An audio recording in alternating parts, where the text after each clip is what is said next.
டெல்லியில் பலத்த மழை மற்றும் காற்றில் மரம் முறிந்து விழுந்து ஒரே குடும்பத்தைச் சேர்ந்த 4 பேர் பரிதாபமாக உயிரிழந்துள்ளனர். அது குறித்து விவரிக்கிறார் செய்தியாளர் ரமேஷ்குமாரிடம் கேட்கலாம். வணக்கம் ரமேஷ்குமார், இந்த துயரச் சம்பவத்தின் முழு பின்னணி என்ன? தலைநகர் டெல்லி மற்றும் அதனை சுற்றியுள்ள பகுதிகளில் நேற்று நள்ளிரவு முதலே பலத்த மழையும் சூறை காற்றும் வீசியது. தற்போது மழை நின்று விட்டாலும் கூட தற்போதும் கூட சாரல் மழை என்பது பெய்து வருகிறது. இந்த பலத்த மழை மற்றும் காற்றின் காரணமாக பல இடங்களிலே மரக்கிளை முறிந்து விழுந்திருக்கிறது. சாலைகளில் தண்ணீரும் கூட தேங்கி இருக்கிறது. இதனால் பல இடங்களில் போக்குவரத்து நெரிசல் என்பது பலமாக ஏற்பட்டிருக்கிறது.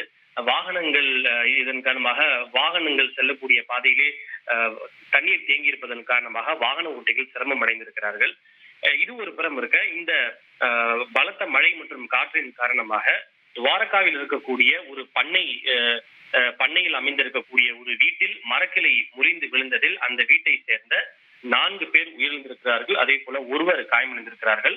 துவாரகாவில் இருக்கக்கூடிய கார்காரி கால்வாய் கிராமத்தில் பண்ணையில் இருந்த ஒரு வீட்டில் அங்க இருந்த ஒரு மரக்கிளை முறிந்து விழுந்ததில் அங்க இருக்கக்கூடிய ஒரு பெண், அவருடைய 3 குழந்தைகள் உட்பட 4 பேர் உயிரிழந்திருக்கிறார்கள். அவருடைய கணவருக்கு பலத்த காயம் என்பது ஏற்பட்டிருக்கிறது.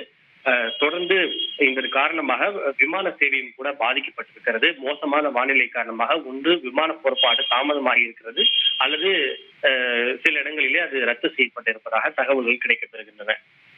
நன்றி ரமேஷ்குமார், உங்களுடைய கள விவரங்களுக்கு. செய்திகளை உடனுக்குடன் தெரிந்து கொள்ள உடனே சப்ஸ்கிரைப் பண்ணுங்க.